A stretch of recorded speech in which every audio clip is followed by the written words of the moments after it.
Hello everyone, welcome to my journey. আজি বহু দিনৰ পৰা মোৰ মনটো বহুত বিষাদগ্ৰস্ত। সেয়েহে মনৰ অশান্তিবোৰ দূৰ কৰিবলৈ আজি ওলালো প্ৰকৃতিৰ মাজলৈ। প্ৰকৃতিয়ে কেতিয়াও প্ৰশ্ন নকৰে তুমি কিয় অশান্তিত আছা। প্ৰকৃতিয়ে মাত্ৰ তোমাক সান্তনা দিব, শান্তি দিব, সুখ দিব। সেয়েহে আজি প্ৰকৃতিৰ ওচৰলৈ যাবলৈ ওলালো।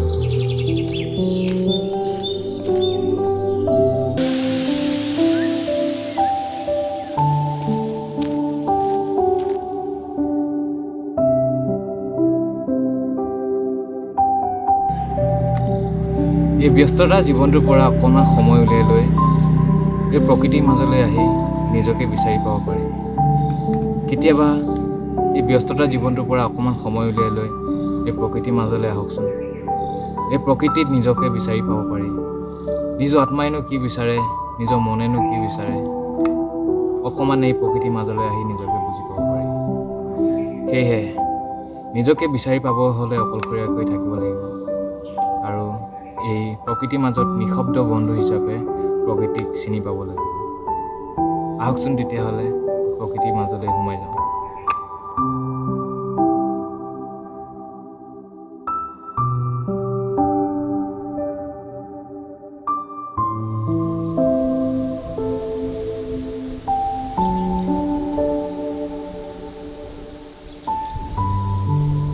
প্ৰকৃতি মোৰ প্ৰেম, মোৰ দুখৰ ডায়েৰী আৰু শান্তিৰ ঠিকনা।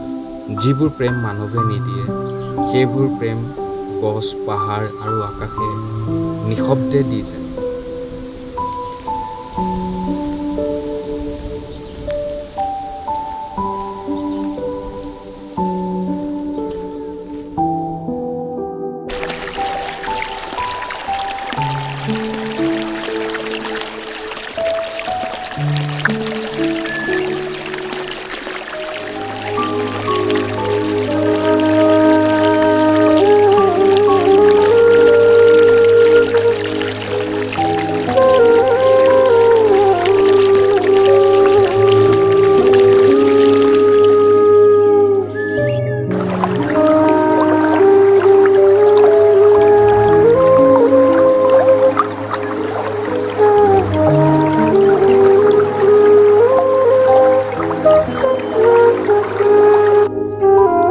কেতিয়াবা জীৱনৰ অশান্তিৰ মাজতো প্ৰকৃতিয়ে মোৰ হৃদয়ত শান্তি সুৰ বজায়।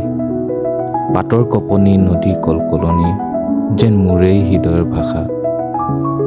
এটি অন্ত নোহোৱা আৰম্ভণি, প্ৰকৃতি মোৰ প্ৰেৰণা, মোৰ আশ্ৰয়, মোৰ ঘৰ।